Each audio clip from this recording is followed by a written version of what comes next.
আসসালামু আলাইকুম, সবাই কেমন আছেন? আশা করি আপনারা সবাই ভালো আছেন, সুস্থ আছেন। জ্যামিতির মৌলিক বিষয় বলতে কি বোঝায়? প্রথমে আমরা জানি যে জ্যামিতি বলতে কি বোঝায়। জ্যামিতি বলতে বোঝায় হচ্ছে ভূমির পরিমাপ।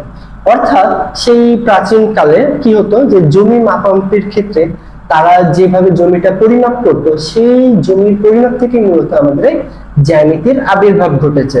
তো জ্যামিতির এখানে প্রথমে আমরা বেসিক যে বিষয়টা দিয়ে শুরু করব সেটা হচ্ছে কি, বিন্দু দিয়ে আমরা শুরু করব, তাই না?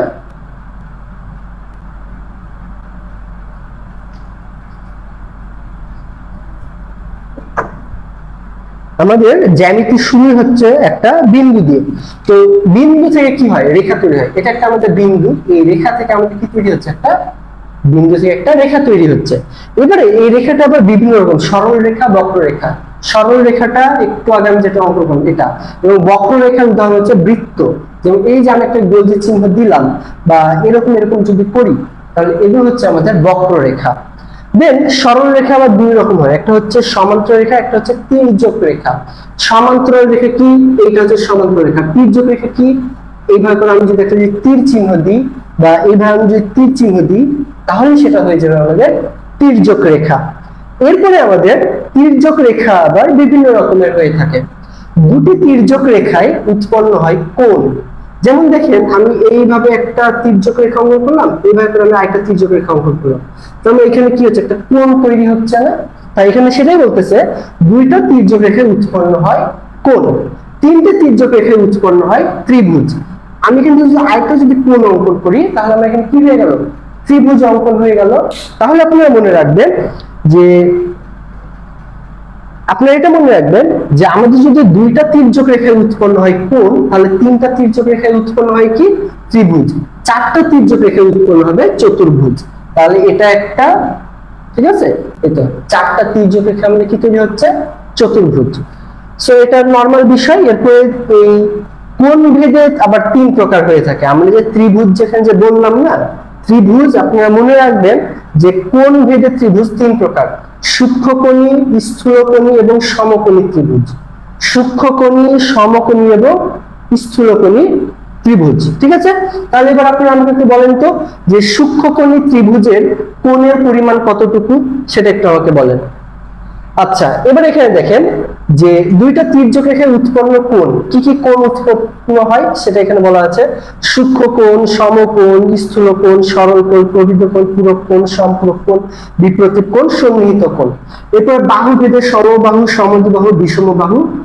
তারপরে এই চতুর্ভুজ আবার বর্গক্ষেত্র, আয়তক্ষেত্র, রম্ব, সামান্তরিক এবং ট্রাপিজিয়াম। এখন আপনাদেরকে আমি এই যে প্রতিটা যে কোণ, প্রতিটা যে ত্রিভুজ, প্রতিটা চতুর্ভুজ, এই বিষয়গুলো এখন আমি আপনাদেরকে ভেঙে ভেঙে বলবো। এখন আপনাদেরকে খুব বেশি মনোযোগ দিতে হবে, কারণ এখন আমি আপনাদের যেগুলো বলবো এখান থেকেই পরীক্ষাতে একটা নম্বর আপনি পেয়ে যাবেন। অর্থাৎ এই বেসিক বিষয়গুলো থেকেই পরীক্ষাতে একটা নম্বর চলে আসে। ওকে, সো এখন আপনারা খাতা কলম রেডি করেন এবং আমি যে কথাগুলো বলবো সেগুলো অবশ্যই উত্তর করার চেষ্টা করবেন যদি পারেন, আর যদি না পারেন তাহলে খাতায় নোট করবেন, ঠিক আছে? ওকে, সো চলেন শুরু করা যাক। প্রথমত আমরা এখানে দেখব সূক্ষ্মকোণ কি। সূক্ষ্মকোণ হচ্ছে যে সকল কোণ 90 ডিগ্রির ছোট। ভালোভাবে বুঝেন, যে সকল কোণ 90 ডিগ্রির ছোট সেটাকে আমরা বলবো হচ্ছে সূক্ষ্মকোণ। হয়ে গেল একটা, তাহলে আমরা সূক্ষ্মকোণ লিখবো 90 ডিগ্রির ছোট। চিহ্নটা এরকম হয়, 90 ডিগ্রি, এরকম এরকম চিহ্ন মানে কি জানেন? এই সাইডে আমার যে কোণটা আমি লিখবো সেটা 90 ডিগ্রির ছোট। এই চিহ্নটা মানে এদিকটা যেদিকে থাকবে সেটা কি, ছোট। সো যদি এইভাবে যদি আমাদের চিহ্ন দেওয়া থাকে এইরকম, তাহলে আমরা বুঝবো 90 ডিগ্রি ছোট। আপনার পরীক্ষা যদি দেওয়া থাকে এরকম, যদি দেওয়া থাকে, যদি বলে যে এটা কি কোণ, তাহলে আপনি উত্তর করতে পারবেন এটা হচ্ছে আমাদের সূক্ষ্মকোণ। পরীক্ষা আপনাকে বলবে না যে 90 ডিগ্রির ছোট কোণকে কি বলে, পরীক্ষা আপনাকে দিয়ে দিল এইভাবে, তাহলে আপনি কি উত্তর করবেন? 90 ডিগ্রির ছোট কোণ, সেটা আমরা বলবো সূক্ষ্মকোণ, ঠিক আছে? ওকে, এরপরে সমকোণ। সমকোণ হচ্ছে শুধুমাত্র 90 ডিগ্রি, অর্থাৎ এইটা, এটা হচ্ছে আমাদের 90 ডিগ্রি, ঠিক আছে? যদিও একটু বাঁকা হয়েছে। তো এটা হচ্ছে আমাদের 90 ডিগ্রি সমকোণ। আর সূক্ষ্মকোণ বললে কি হতে জানেন? সূক্ষ্মকোণ হচ্ছে এরকম একটু বাঁকানো থাকতো, এটা প্রায় বলতে গেলে 70 ডিগ্রির মতো, বুঝতে পারছেন? সো একটু বাঁকানো থাকলে কি সেটা আমাদের 90 ডিগ্রি ছোট। আর একদম যদি লম্ব বরাবর থাকে, বাহুর উপর একদম যদি লম্ব বরাবর থাকে, সেটা হচ্ছে আমাদের সমকোণ, 90 ডিগ্রি হবে। ওকে, আমি এখানে বেসিক বিষয়গুলো আলোচনা করছি দেখে অনেকে মনে করতে পারে যে এগুলো তো হচ্ছে সহজ বিষয়, এগুলো আবার কেন বলতেছে। তো একটা বিষয়টা হচ্ছে যে আপনারা অনেকদিন আগে এগুলো চর্চা করেছেন, মাঝে ভুলে গেছেন, সেজন্য আমি এগুলো বুঝিয়ে দিচ্ছি, এবং এগুলো থেকেই পরীক্ষাতে প্রশ্ন হবে। এরপর দেখেন স্থূলকোণ কি? স্থূলকোণ হচ্ছে 90 ডিগ্রির বড় কোণ এবং 180 ডিগ্রির ছোট। এটা উল্লেখ করে দিতে হবে। কি বলতে হবে? যে 90 ডিগ্রির থেকে বড় এবং 180 ডিগ্রি থেকে ছোট, এটা এইভাবে করে লিখতে হবে আপনাকে। 90 ডিগ্রির বড়, 180 ডিগ্রির ছোট, এটাকে আমরা বলবো হচ্ছে স্থূলকোণ। কি বলবো আমরা? স্থূলকোণ। অনেকে বলে যে 90 ডিগ্রির বড় কোণ হচ্ছে স্থূলকোণ। না, 90 ডিগ্রির বড় বললেই হবে না, আপনাকে এটা উল্লেখ করতে হবে 90 ডিগ্রির বড় এবং 180 ডিগ্রির ছোট কোণকে কি বলা হয়, সেটা হবে হচ্ছে আমাদের স্থূলকোণ। ঠিক আছে? ওকে, তাহলে আপনার এই বিষয়টা ক্লিয়ার যে স্থূলকোণ বলে কি হবে? 90 ডিগ্রি থেকে বড় এবং 180 ডিগ্রি থেকে কি হতে হবে? ছোট হতে হবে। ওকে, গুড। এরপরে সরল কোণ। সরল কোণ মনে রাখবেন, একটা যদি আমি রেখা অঙ্কন করি, এটাকে বলা হয় সরল কোণ। সরল কোণ হয়ে থাকে 180 ডিগ্রি। কিভাবে বোঝাই? ধরেন যে এখানে আমি একটু যদি লম্ব অঙ্কন করি, এটা কত ডিগ্রি হবে? 90 ডিগ্রি। এই পার্টটা কত হবে? 90 ডিগ্রি। তাহলে পুরোটা মিলে কত হলো? 180 ডিগ্রি। তাহলে মনে রাখবেন একটি সরল কোণ সমান 180 ডিগ্রি। তাহলে আপনারা এইটা একটু বলেন তো যে এক সরল কোণ সমান কত সমকোণ? পরীক্ষাতে এইভাবে প্রশ্নগুলো আসে যে এক সরল কোণ সমান কত সমকোণ। সবাই একটু আমাকে দ্রুত উত্তর করেন তো।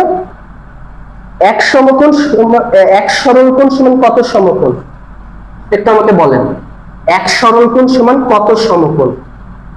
দ্রুত সবাই একটু উত্তর করেন।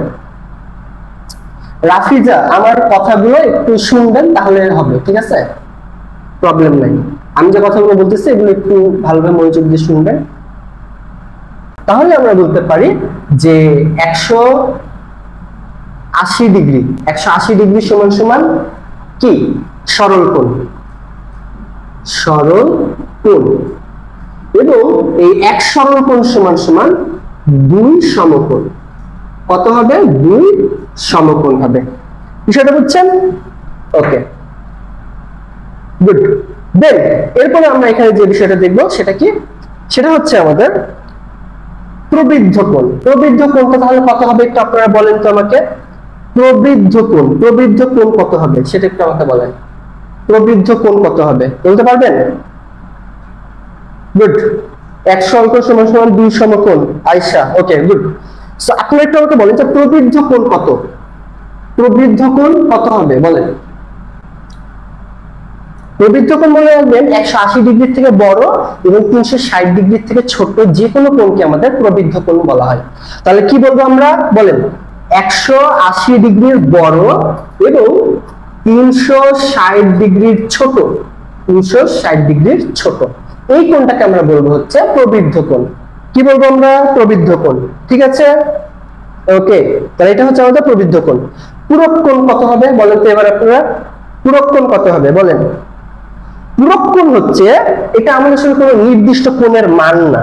পূরক কোণ বলতে বোঝায় দুইটা কোণের সমষ্টি যদি আমাদের 90 ডিগ্রি হয়। কি বললাম? দুইটা কোণের সমষ্টি যদি আমাদের 90 ডিগ্রি হয়, তাহলে একটি কোণকে অপরটির পূরক কোণ বলা হয়। সাপোজ আমি এখানে যদি আপনাদেরকে যদি একটু দেখাই, ঠিক আছে? দেখেন কি বললাম যে দুইটা কোণের সমষ্টি হবে আমাদের 90 ডিগ্রি। সো আমি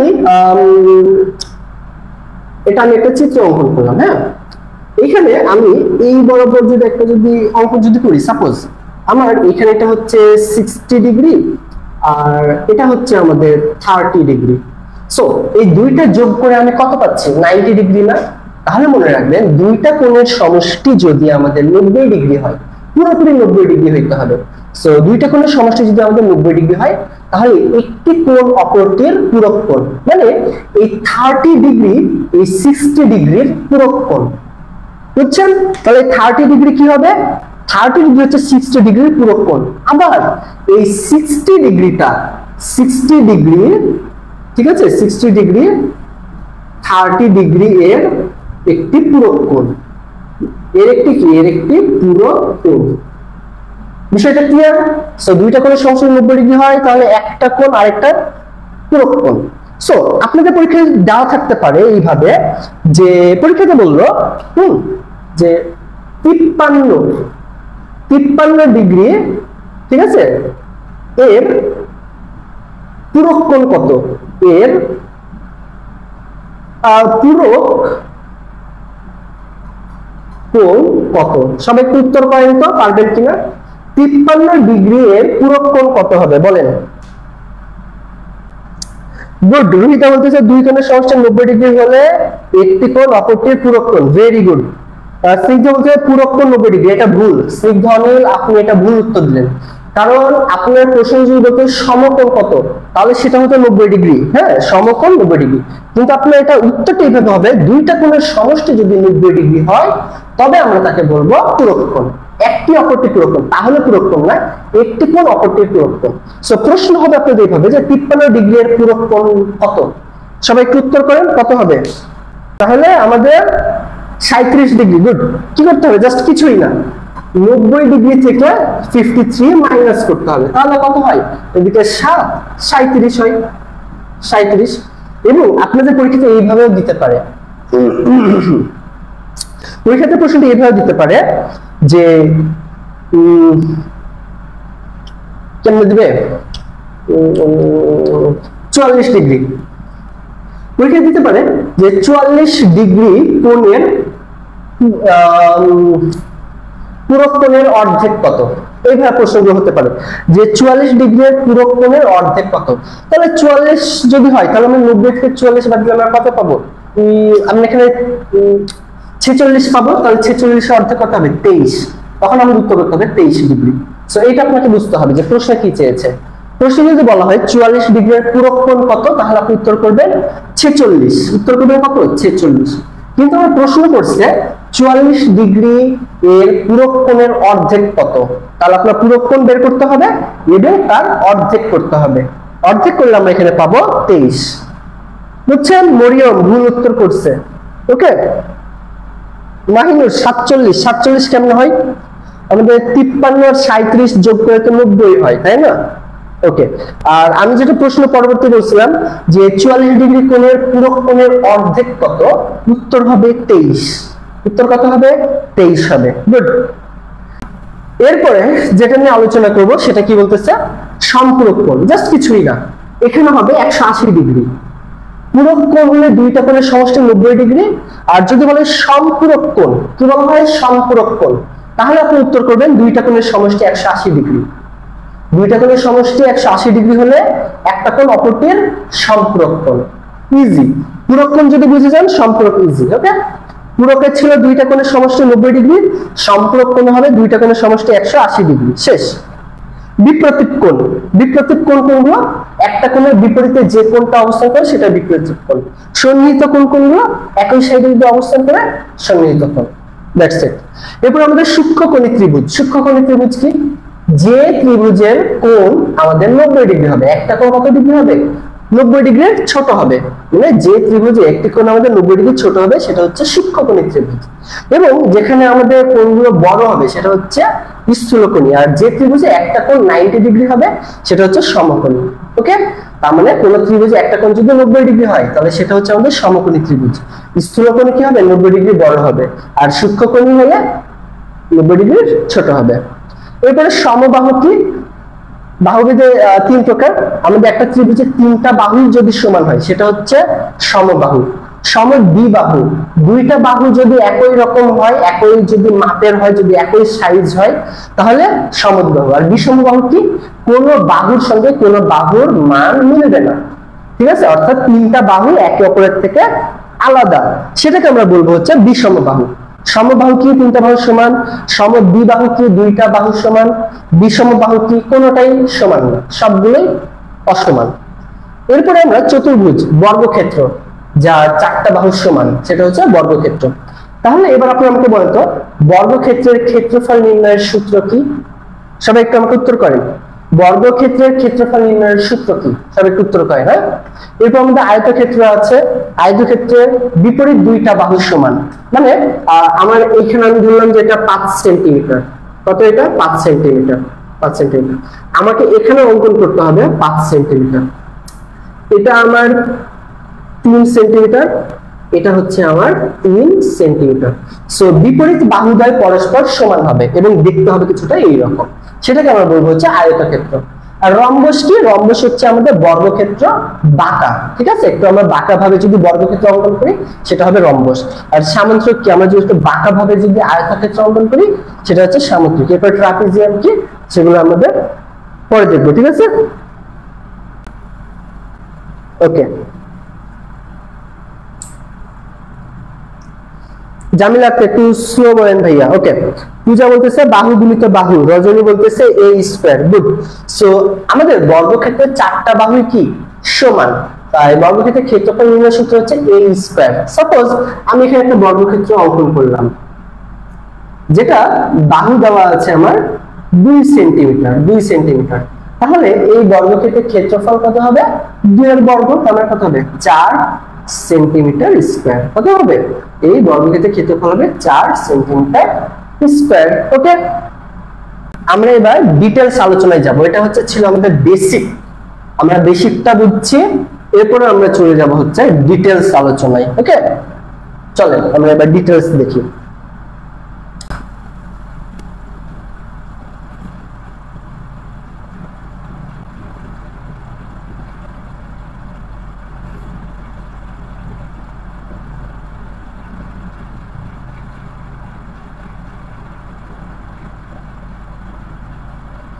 ওকে, তাহলে চলো আমরা এখানে প্রথমে যে বিষয়টা দেখতে পাচ্ছি সেটা হচ্ছে বিন্দু। বিন্দু কি? কিছুই না, জাস্ট একটা পয়েন্ট।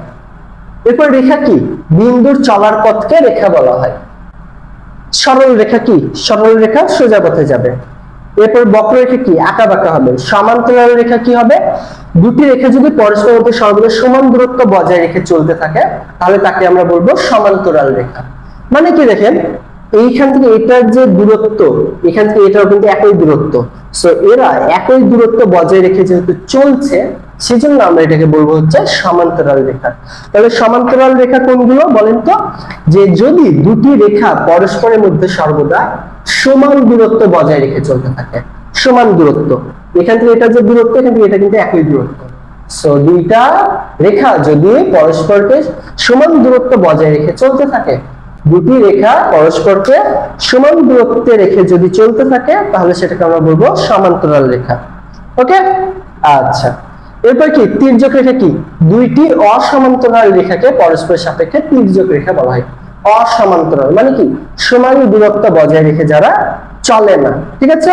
ওকে, এবং এটার অন্তর্ভুক্ত বিভিন্ন কোণ আছে, সেটা হচ্ছে আমরা এবার দেখব একান্তর কোণ। কেমন দেখেন একান্তর কোণ? যে আমরা দুইটা এইভাবে করে আমরা কি করব? দুইটা আমরা রেখা অঙ্কন করব, তারপর আমরা মধ্য দিয়ে ছেদ করে দিব। ছেদ করে দিলে এখানে দেখেন দুইটা কোণ তৈরি হচ্ছে, APQ। APQ, এইখানে একটা কোণ তৈরি হচ্ছে, এবং DQP। DQP, ঠিক আছে? DQP, এখানে একটা কোণ। এগুলো হচ্ছে পরস্পরের একান্তর কোণ। কি কোণ এটা? একান্তর কোণ, ঠিক আছে? ওকে, সো এটা একটু দেখেন একান্তর কোণটা আমাদের দেখতে কেমন হবে। দুইটা কোণ পরস্পরকে ছেদ করলো, এদের এই কোণ এবং এই কোণ দুইটাই কি হবে? এই বক্সের ভেতরে অবস্থান করবে। দুইটাই কোথায় অবস্থান করবে? বক্সের ভেতরে অবস্থান করবে, এবং একটার অপর সাইডে থাকবে আরেকটা। এটা আছে এই সাইডে আর এটা থাকবে এই সাইডে। তাহলে কি বললাম? একান্তর কোণ।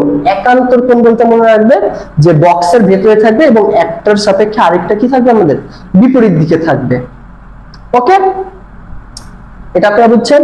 সো এটা হবে হচ্ছে আমাদের একান্তর কোণ। এরপরে অনুরূপ কোণ কি হবে? দেখেন অনুরূপ কোণ একইভাবে আমরা ছেদ করব, তারপরে XPB। আমাদের XPB অর্থাৎ এইখানে একটা কোণ তৈরি হলো বাইরের দিকে, আর এটা হচ্ছে PQD। PQD এদিকে। তার মানে আমাদের দুইটা কোণ একই দিকে উৎপন্ন হবে, সেটাকে আমরা বলবো হচ্ছে অনুরূপ। অনুরূপ মানে কি? অনুরূপ বলতে বোঝায় একই। সো অনুরূপ কোণটা খুবই ইজিলি মনে থাকবে যে দুইটা কোণ একই দিকে একই সমানে উৎপন্ন হবে, মানে আমাদের এটাও ডান সাইডে উপরে উৎপন্ন হচ্ছে, এটাও ডান সাইডে উপরে উৎপন্ন হচ্ছে। সো আমাদের দুইটা কোণ যেহেতু ডান সাইডে এবং দুইটাই উপরে উপরে উৎপন্ন হচ্ছে, তাই এটাকে আমরা বলবো অনুরূপ কোণ। তাহলে একান্তর কোণটা ক্লিয়ার?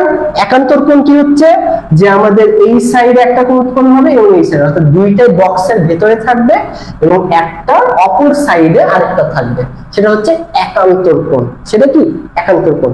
এবং অনুরূপ কোণ কি হবে?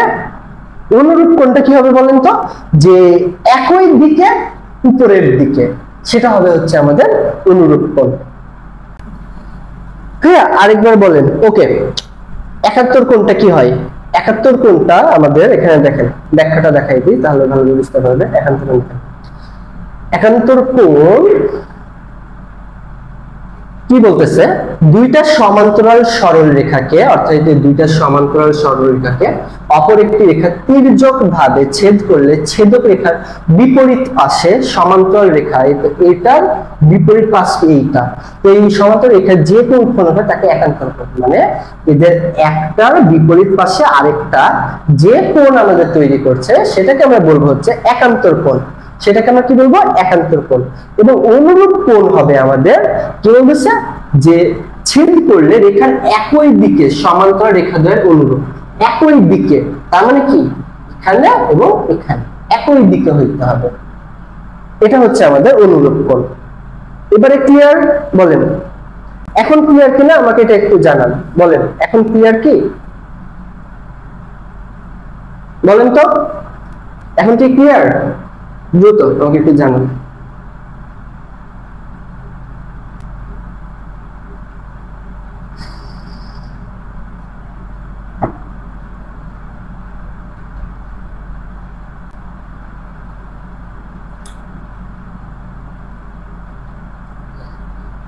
হ্যাঁ একই রকম, সুমনা আক্তার।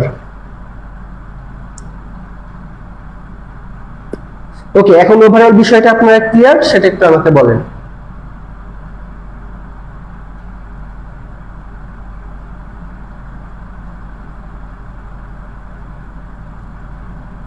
Okay clear? আচ্ছা, এরপর আমরা এখানে কোণ দেখলাম, ধনাত্মক কোণ এবং ঋণাত্মক কোণ। যদি এরকমটা হয় যে আমাদের একটা, আমি যদি রেখা যদি অঙ্কন করি, সেই রেখার উপর পার্শ্বে যদি আমাদের কোনো কোণ তৈরি হয় সেটাকে আমরা বলবো হচ্ছে ধনাত্মক কোণ। সিম্পল বিষয়, একটা রেখা অঙ্কন করে সেই রেখার উপর দিকে যদি কোনো কোণ উৎপন্ন হয় সেটা হচ্ছে আমাদের ধনাত্মক কোণ। এবং একটা আমি রেখা অঙ্কন করে তার নিচের দিকে যদি আমাদের কোনো কোণ উৎপন্ন হয় তাহলে সেটা হচ্ছে আমাদের ঋণাত্মক কোণ। কি হবে সেটা? সেটা হচ্ছে আমাদের ঋণাত্মক কোণ। ওকে আচ্ছা, ধনাত্মক কোণ ঋণাত্মক কোণ খুবই সিম্পল বিষয়। সূক্ষ্ম কোণ দেখেন যে 90 ডিগ্রি থেকে ছোট হতে হবে, 90 ডিগ্রি থেকে ছোট। যেমন দেখেন এটা কি আমাদের একটা 90 ডিগ্রি, এখান থেকে এখানে একটা দাগ টেনে দিয়েছে, তাহলে এখানে আমি ধরলাম যে এটা 45 ডিগ্রি দেওয়া আছে। কত দেওয়া আছে? এটা 45 ডিগ্রি। হ্যাঁ, তাহলে এখানে আমাদের যে 45 ডিগ্রি যে দিয়েছে, এই 45 ডিগ্রিটা হচ্ছে আমাদের একটা সূক্ষ্ম কোণ। যদি আপনার কোনো কারণে যদি 89 ডিগ্রি যদি হয় সেটাও আমাদের সূক্ষ্ম কোণই হবে। ঠিক আছে, যদি কেবল এবং কেবলমাত্র যদি আমাদের 90 ডিগ্রি হয় তাহলে আমরা সেটাকে বলবো হচ্ছে সমকোণ। মানে এইখানে যেটা, এই পুরোটাতে যেটা যে কোণ উৎপন্ন হয়েছে 90 ডিগ্রি, এটাকে আমরা বলবো হচ্ছে সমকোণ। ওকে আচ্ছা, এরপর স্থূলকোণ কি? 90 ডিগ্রি থেকে বড় এবং 180 ডিগ্রি থেকে ছোট, যেটা আমি অলরেডি বলেছি। সরল কোণ কি? 180 ডিগ্রি। তারপরে প্রবৃদ্ধ কোণ কি? 180 ডিগ্রি থেকে বড়, 360 ডিগ্রি থেকে ছোট। দেন তারপরে আমাদের কি হয়েছে? পূরক কোণ। দেখেন এখানে 50 ডিগ্রি, এখানে 40 ডিগ্রি, দুইটা যোগ করে কি 90 ডিগ্রি, তাই একটার সাপেক্ষে আরেকটা হচ্ছে আমাদের পূরক কোণ। সম্পূরক কোণ দেখেন দুইটার সমষ্টি 180 ডিগ্রি, তো এখানে 50 আর 130, তাহলে 50 ডিগ্রি কোণের সম্পূরক কোণ কত? পরীক্ষা যদি আপনাকে বলে 50 ডিগ্রি কোণের সম্পূরক কোণ কত, আপনি 180 থেকে 50 বিয়োগ করে যেটা পাবেন 130, সেটাই হবে হচ্ছে আপনার সম্পূরক কোণ। তাহলে 50 ডিগ্রি কোণের সম্পূরক কোণ কত? 130 ডিগ্রি। বুঝছেন? 50 ডিগ্রি কোণের সম্পূরক কোণ কত বলেন তো? 130 ডিগ্রি। ওকে আচ্ছা, আপনারা যতক্ষণ পর্যন্ত না বুঝবেন আমি বুঝিয়ে যাবো এবং আপনারা কি জিজ্ঞাসাও করবেন। হ্যাঁ, যে ভাইয়া রিপিট করেন বা বুঝাই দেন, আমাকে বলতে হবে, না বললে কেমনে হবে? না বললে কি প্রবলেম কি সলভ কি হবে? হবে না তো, বলতে হবে। ওকে, আচ্ছা এরপর দেখেন সন্নিহিত কোণ। দেখেন কি বলতেছে, যদি দুটি কোণের একটি সাধারণ বাহু থাকে তবে একটি কোণকে অপর কোণের সন্নিহিত কোণ বলা হয়। অর্থাৎ এক্ষেত্রে কিন্তু আমাদের পূরক কোণের মতো কিছুটা ঘটনা, কিন্তু পূরক কোণ কি হয়েছিল, দুইটার সমষ্টি 90 ডিগ্রি হতে হয়েছিল, কিন্তু এখানে কোনো নির্দিষ্ট কোণ উল্লেখ করে দেয়নি। জাস্ট কি বলছে যে দুইটা কোণের যদি একটি সাধারণ বাহু থাকে, যেমন এটা একটা কোণ, এটা একটা কোণ, দুইটা কোণে কি একটাই কি সাধারণ বাহু না? তাহলে এই কোণটা একটা অপরটার সন্নিহিত কোণ। ঠিক আছে, একটা অপরটার কি সন্নিহিত কোণ। বিষয়টা এবার ক্লিয়ার? Good, 130 degree. গুড, তাহলে আপনার সন্নিহিত কোণ বিষয়টা ক্লিয়ার? জাস্ট কিছুই না, পূরক কোণের মতোই হবে, শুধুমাত্র দুইটা কোণ সমষ্টি 180 ডিগ্রি 90 ডিগ্রি হয়েছিল। আর এক্ষেত্রে কি হবে যে দুইটা কোণে একটা সাধারণ বাহু থাকবে, মানে ঘুরে ফিরে একই কথা, কিন্তু এখানে তার 90 ডিগ্রিতে উল্লেখ করে দেয়নি, এটাই হচ্ছে পার্থক্য। আর এখানে 90 ডিগ্রি দরকারও নাই, যে কোনো ডিগ্রি হলেই হবে। সো এখন সন্নিহিত কোণ বুঝছেন, আমাকে একটু জানান যে এখন আপনার সন্নিহিত কোণটা ক্লিয়ার কিনা, সেটা একটু আমাকে বলেন। এখন আমাকে একটু বলেন তো সন্নিহিত কোণটা ক্লিয়ার কিনা। এরপর আমাদের কি বলতেছে, বিপরীত কোণ। বিপরীত কোণ হতে হবে, জাস্ট কিছুই না, দুইটা সরল রেখা, এটা একটা সরল রেখা, এটা একটা সরল রেখা, পরস্পরকে ছেদ করলে ছেদ বিন্দুতে 4টা কোণ উৎপন্ন হয়।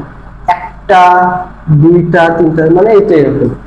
আমি এখানে যে ছেদ যদি করি এইভাবে, তাহলে একটা, দুইটা, তিনটা, 4টা, তাহলে এটার বিপরীত কোণ এটা, এটার বিপরীত কোণ এটা, অর্থাৎ বিপরীত দিকে যে কোণগুলো থাকবে সেগুলো হচ্ছে সবগুলো কি বিপরীত কোণ।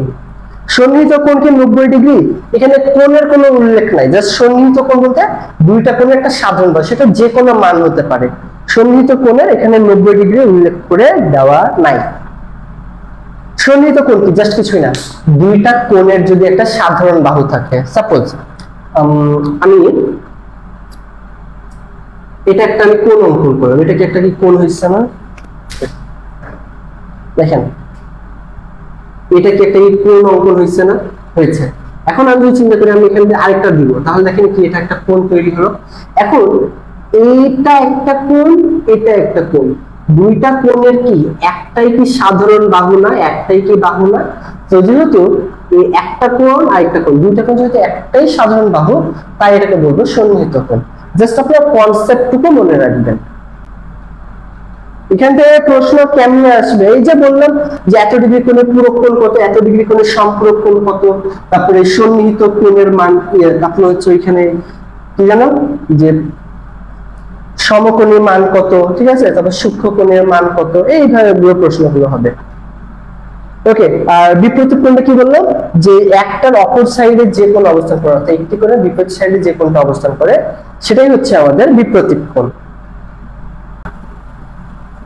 এবারে দেখেন প্রশ্নটা কেমন হবে, 28 ডিগ্রি কোণের সম্পূরক কোণের পরিমাণ কত? দেখেন প্রশ্নগুলো কেমন হবে, 28 ডিগ্রি কোণের সম্পূরক কোণ কত হবে? 180 থেকে 28 বিয়োগ করতে হবে, তাহলে হবে 152। এটাই উত্তর শেষ। 37 ডিগ্রি কোণের বিপরীত কোণ কত হবে? মনে রাখবেন বিপরীত কোণ দ্বয় পরস্পর সমান হয়। কি হয়? বিপরীত কোণ দ্বয় পরস্পর সমান। কেন? এটা আমি একটা অঙ্কন করলাম, দেখেন এইটা যতটুকু এটাও কি ততটুকু না? একই তো মান হবে। সো মনে রাখবেন বিপরীত কোণ দ্বয় পরস্পর সমান, এটা একটা কোণ, এটা একটা কোণ, তো এখানে যতটুকু এখানে কিন্তু ততটুকু। সো 37 ডিগ্রি কোণের বিপরীত কোণ 37ই উত্তর হবে। অর্থাৎ আপনাকে যদি বলা হয় যে 1000 ডিগ্রি কোণের বিপরীত কোণ কত হবে, এই 1000ই হবে। অর্থাৎ আপনার প্রশ্নে যা দেওয়া থাকবে সেটাই হচ্ছে আপনার উত্তর। ঠিক আছে, এখানে যত এটাও তত। সো 37 ডিগ্রি এর বিপরীত কত হবে? 37ই হবে। বুঝছেন প্রশ্নগুলো? বুঝছেন? তাহলে 37 ডিগ্রি কোণের বিপরীত, তাহলে আপনারা বলেন তো যে 55 ডিগ্রি কোণের বিপরীত কোণ কত হবে? বলতে পারবেন? সাপোজ 55 ডিগ্রি কোণের বিপরীত কোণ কত হবে? 55ই হবে। ওকে, আচ্ছা এরপর দেখেন তো সরল রেখার উপর লম্ব অঙ্কন করলে কয়টি সমকোণ পাওয়া যায়, যেটা আমি একটু আগে জিজ্ঞাসা করছিলাম। অবশ্যই দুইটি সমকোণ পাওয়া যাবে। দেখেন তো একটা সরল রেখার উপর একটা লম্ব অঙ্কন করলে একটা, দুইটা সমকোণ পাওয়া যায়, উত্তর হবে 2টি। তাহলে একটি সরল রেখার উপর কয়টি সমকোণ পাওয়া যায়? কয়টি পাওয়া যায় বলেন তো? সরল রেখার উপর লম্ব অঙ্কন করলে কয়টি সমকোণ পাওয়া যায়? 2টি। গুড। এবার দেখেন তো এক সমকোণ অপেক্ষা ছোট কোণকে কি বলা হয়? এক সমকোণ মানে 90 ডিগ্রি, 90 ডিগ্রির ছোট কোণকে বলা হয় সূক্ষ্মকোণ। এই দেখেন সূক্ষ্মকোণ কোথায়? সূক্ষ্মকোণ, উত্তর শেষ। 70 ডিগ্রি কোণের সম্পূরক কোণ কোনটি? সম্পূরক কোণ আর পূরক কোণ কি বললাম? পূরক কোণ হলো 90 ডিগ্রি, সম্পূরক হলো 180 ডিগ্রি। সো 180 বিয়োগ 70 কত হবে? 110। শেষ। দুইটি কোণের সমষ্টি দুই সমকোণ হলে একটিকে অপরটির কি বলা হয়? কি বলছে? দুইটি কোণের সমষ্টি দুই সমকোণ। দুই সমকোণ মানে কত? 180 ডিগ্রি হলে একটিকে অপরটির কি বলা হয়? অবশ্যই আমাদের সম্পূরক কোণ হবে। কেননা দুইটা কোণের সমষ্টি 180 ডিগ্রি হয়, তাহলে একটি কোণ অপরটির সম্পূরক কোণ। তাই আমরা প্রশ্নটা একটু ঘুরাই দিয়েছি যে দুইটা কোণের সমষ্টি যদি দুই সমকোণ হয়, মানে 180 ডিগ্রি যদি হয়, তাহলে একটিকে অপরটির কি বলা হবে? অবশ্যই সম্পূরক কোণ। আপনাদের পরীক্ষায় দিতে পারে যে দুইটি কোণের সমষ্টি যদি এক সমকোণ হয়, দুইটা কোণের সমষ্টি যদি এক সমকোণ হয়, তাহলে একটিকে অপরটির কি বলা হবে? পূরক কোণ। কেননা এক সমকোণ মানে আমরা জানি 90 ডিগ্রি। সো দুইটা কোণের সমষ্টি যদি আমার 90 ডিগ্রি হয়, তাহলে একটি অপরটির কি হবে? পূরক কোণ হবে। কঠিন কিছু? আমি ক্লাসে যেগুলো আলোচনা করলাম এগুলোই। হ্যাঁ, আচ্ছা। কি বলছে? দুইটি সরল রেখা পরস্পর সমাপতিত হলে সমাধান সংখ্যা কত হবে? এর কোনো সমাধান নেই, কারণ কি দুইটা সরলরেখা পরস্পর সমাপতিত হলে তার সমাধান বের করা যায় না। সো এটা আলাদা বিষয়, ঠিক আছে? ওকে, সমাপতিত বলতে বোঝায় যে একটা রেখা আমার চলতেছে, এর উপর যদি আমার আরেকটা রেখা যদি চলতে থাকে, তাহলে কি হয়? এখানে আমাদের কি হয়? এটা তো বের করা যাবে, এটা চলতে আছে, এখানে কোনো কোণ কি তৈরি কি হচ্ছে? হচ্ছে না, কারণ এখানে কেউ হয়তো ছেদ করছে না। তাই প্রশ্নটা ঘটনাটা এরকম যে দুইটা সরলরেখা পরস্পর সমাপতিত হলে, মানে একটার উপর আরেকটা বসে চলতে থাকছে, এখানে কেউ কাউকে ছেদ করেনি, সেখানে কোনো সমাধানও নাই। মানে কি? এখানে কোনো কোণ নাই। সেই প্রশ্ন বুঝছেন? কোন সমাধান নাই মানে কি? কোনো এখানে আমাদের কোণ নাই। ওকে, আচ্ছা, গুড। কোন সমাধান নাই। Rafiza, very good. 50 ডিগ্রি পূরক কোণ কত হয়? 40 ডিগ্রি হবে। দুইটা রাশি দ্বারা উৎপন্ন কোণ 60 ডিগ্রি। কি হচ্ছে? দুইটা রাশি দ্বারা উৎপন্ন কোণ 60 ডিগ্রি। এক সরল কোণ হতে উক্ত কোণ বিয়োগ করলে কি কোণ উৎপন্ন হবে? এক সরল কোণ মানে মনে রাখবেন 180 ডিগ্রি। এটাকে একটা সরল রেখা, এই সরল রেখায় যে কোণ উৎপন্ন হয় সেটা হচ্ছে 180 ডিগ্রি। তারপরে বললো যে দুইটা রশ্মি দ্বারা উৎপন্ন কোণ 60। দুইটা রশ্মি কি? এটা হচ্ছে দুইটা রশ্মি, এটা একটা রশ্মি, এটা একটা রশ্মি। এর যে কোণ উৎপন্ন হলো এটা হচ্ছে 60 ডিগ্রি। তাই 60 ডিগ্রি এক সরল কোণ হতে 180 ডিগ্রি থেকে 60 ডিগ্রি বিয়োগ করলে কি কোণ উৎপন্ন হয়? 180 থেকে 160 ডিগ্রি কোণ হয় 130। আমরা সবাই জানি 90 ডিগ্রির বড় এবং 180 ডিগ্রির ছোট কোণকে কি বলা হয়? স্থূল কোণ বলা হয়। তাহলে আমাদের এটা অবশ্যই স্থূল কোণ উত্তর হবে। প্রশ্নগুলো একটু ঘুরিয়ে পেঁচিয়ে দিয়েছে, আপনাকে একটু বুঝতে হবে। দুইটা রাশি দ্বারা উৎপন্ন কোণ 60 ডিগ্রি, 60 ডিগ্রি হয়ে গেছে। একটি সরল কোণ হতে, একটি সরল কোণ 180 ডিগ্রি, 180 ডিগ্রি হতে উক্ত কোণ অর্থাৎ 60 ডিগ্রি বিয়োগ করলে কি কোণ পাওয়া যায়? 130 ডিগ্রি পাওয়া যায়। 130 ডিগ্রি মানে আমরা জানি হচ্ছে স্থূল কোণ, কারণ 90 ডিগ্রির বড় এবং 180 ডিগ্রির ছোট কোণকে আমরা বলে থাকি স্থূল কোণ।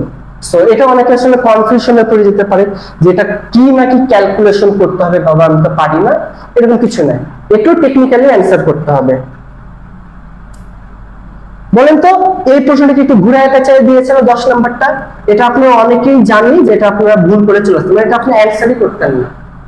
বুঝতে পারছেন? So clear? এখন 10 নম্বরটা বলেন, জ্যা শব্দের অর্থ কি? আমাদের কি বলতেছে যে জ্যা শব্দের অর্থ কি? জ্যা শব্দের অর্থ ভূমি, জ্যা শব্দের অর্থ ভূমি, আর নীতি শব্দের অর্থ পরিমাপ। মনে রাখবেন যে জ্যা শব্দের অর্থ হচ্ছে ভূমি আর নীতি শব্দের অর্থ হচ্ছে পরিমাপ। তাই জ্যামিতি শব্দের অর্থ হচ্ছে ভূমির পরিমাপ। ঠিক আছে? ওকে, তাহলে আপনি এটা বুঝতে পারছেন? দেখেন তার মধ্যে কি বলছে? জ্যা শব্দের অর্থ কি? ভূমি, আর নীতি শব্দের অর্থ পরিমাপ। আচ্ছা, ঠিক আছে। এরপরে দেখেন আমরা এখানে কি করবো, এগুলো বেসিক বিষয়।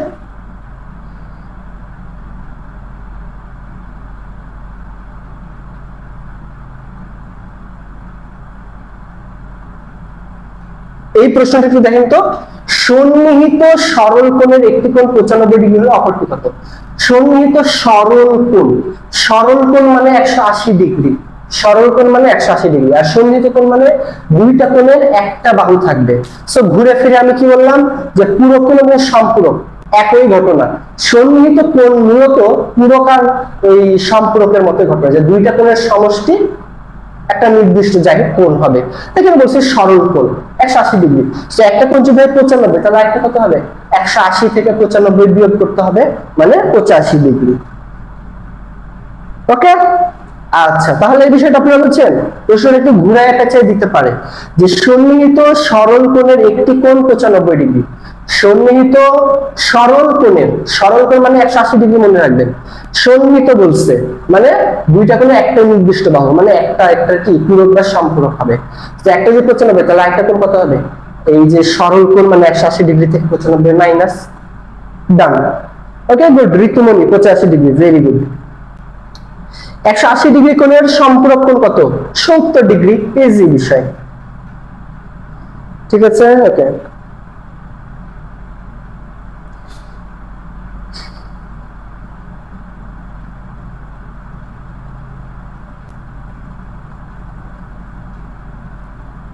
এরপর কি বলছে? বৃত্তের দুইটি জ্যা, বৃত্তের দুইটি জ্যা। বৃত্তের জ্যা আবার কি বলেন তো? এটা আমাদের একটা বৃত্ত যদি আমি অঙ্কন করি, বৃত্তের এক প্রান্ত থেকে অপর প্রান্ত সংযোগ রেখাই হচ্ছে জ্যা। এক প্রান্ত থেকে অপর প্রান্তের সংযোগ রেখাই কি? জ্যা, ঠিক আছে। ওকে, এবং বৃত্তের কেন্দ্র দিয়ে যেটা যাবে সেটা হচ্ছে সবচেয়ে বৃহত্তম জ্যা, সবথেকে কি বৃহত্তম জ্যা।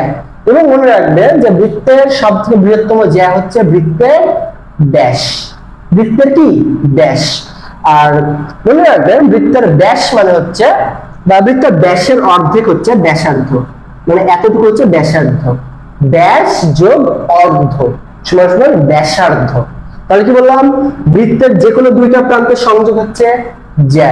বৃত্তের কেন্দ্রগামী জ্যা সবথেকে বৃহত্তম জ্যা, সবথেকে বৃহত্তম জ্যা। এই বৃত্তের সবথেকে বৃহত্তম জ্যা হচ্ছে বৃত্তের ব্যাস, আর ব্যাসের অর্ধেককে বলা হয় ব্যাসার্ধ। এটাকে আমাদের প্রকাশ করে আর দিয়ে, তাহলে সম্পূর্ণটা আমাদের কি হবে? 2r। সম্পূর্ণটা কি হবে? গুড, বৃত্তের কেন্দ্র দিয়ে। গুড, তাহলে আমাদের এটা কি? আর। তাহলে সম্পূর্ণটা কি হবে? সম্পূর্ণ হচ্ছে আমাদের 2r হবে, ঠিক আছে। ওকে, তাহলে হচ্ছে বৃত্তের দুইটি জ্যা পরস্পরকে সমদ্বিখণ্ডিত করলে তাদের ছেদ বিন্দুর অবস্থান কোথায় হবে? বৃত্তের কেন্দ্রে হবে। এর কি বলছে? বৃত্তের দুইটি জ্যা পরস্পরকে সমদ্বিখণ্ডিত করলে, এটা একটা আমাদের বৃত্ত, এটা এটা একটা জ্যা, এটা একটা জ্যা। এমন কথা হলো কি বলছে? সমদ্বিখণ্ডিত করলে, মানে দুইটা খণ্ড, সমান দুইটা খণ্ড। ভাইয়া এটা একটা বৃত্ত অঙ্কন করলেন, এখানে একটা জ্যা অঙ্কন করলেন, এখানে একটা জ্যা অঙ্কন করলেন, তো এটা তো কেন্দ্র তো হলো না। কেন্দ্র কেমনে হবে? আমার প্রশ্ন বলে দিয়েছে পরস্পর সমদ্বিখণ্ডিত করলে। আমাদের এখানে কি সমদ্বিখণ্ডিত কি হয়েছে? হয়নি। সমদ্বিখণ্ডিত হইতে হইলে অবশ্যই আমাদের এইভাবে এবং এইভাবে অঙ্কন করতে হবে একটা বৃত্ত। সো এই যে মিডল পয়েন্ট যেটা, তাহলে সেটা কি হবে? ছেদবিন্দু অবস্থায় বৃত্তের কেন্দ্রে। ঘটনাটা বুঝছেন? তাহলে কি হচ্ছে? বৃত্তের দুইটা জ্যা পরস্পরকে সমদ্বিখণ্ডিত করলে, সমদ্বিখণ্ডিত মানে কি? সমান দুইটা ভাগে যদি বিভক্ত করে, তাহলে সেটা অবশ্যই মিলিত হবে আমাদের বৃত্তের কেন্দ্রে। বৃত্ত সম্পর্কিত এই প্রশ্নটা আপনারা ক্লিয়ার হতে পেরেছেন সবাই? আমাকে একটু জানাবেন। তো এই হচ্ছে আমাদের মূল ঘটনা। হ্যাঁ, এখানে দেওয়া আছে, দেখেন 253 ডিগ্রি কোণকে কি বলা হয়? অবশ্যই আমাদের প্রবৃদ্ধ কোণ হবে। কেন? 180 ডিগ্রি থেকে বড় এবং 360 ডিগ্রির ছোট কোণকে আমরা বলে থাকি প্রবৃদ্ধ কোণ, ঠিক আছে। ওকে, তাহলে 253 ডিগ্রি প্রবৃদ্ধ কোণ। ওকে,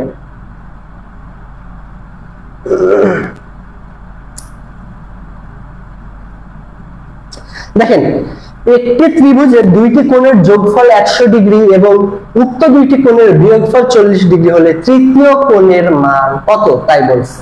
প্রশ্নটা একটু কেমন না, একটু বোঝার চেষ্টা করেন। দেখেন আমরা জানি একটি ত্রিভুজের তিন কোণের সমষ্টি কত হয়? 180 ডিগ্রি হয়। তিন কোণের সমষ্টি কত হয় বলেন তো? 180 ডিগ্রি। মনে রাখবেন একটি ত্রিভুজের তিন কোণের সমষ্টি 180 ডিগ্রি। দুইটি কোণের পরিমাণ যেটা 100 ডিগ্রি বলেই দিয়েছে, তাহলে অপর কোণটা কত হবে? অবশ্যই 80 ডিগ্রি হবে। এইখানে যে বলছে না দুইটা কোণের বিয়োগফল 40 ডিগ্রি, এটা ফাও দিয়েছে, এটা হুদাই, এটা দরকার নেই। জাস্ট বলছে যে দুইটা কোণের যোগফল 100 ডিগ্রি, তাহলে এই তৃতীয় কোণ কত হবে? অবশ্যই 80 ডিগ্রি, কারণ তিনটা কোণ সবসময় 180 ডিগ্রি হয়, আর দুইটা কোণ মানে যদি 100 ডিগ্রি হয় তাহলে অপরটা কত হবে? 80 ডিগ্রি। শেষ। এটা আমাদের দরকারই নাই, এটা অযথা দিয়েছে কনফিউজ করার জন্য। তাহলে সবাই একটু খাতায় লিখে নেবেন যে তিনটা কোণের সমষ্টি 180 ডিগ্রি। ওকে, সো আমাদের আজকে ক্লাসটা এই পর্যন্তই। সবাই ভালো থাকবেন, সুস্থ থাকবেন। আল্লাহ হাফেজ।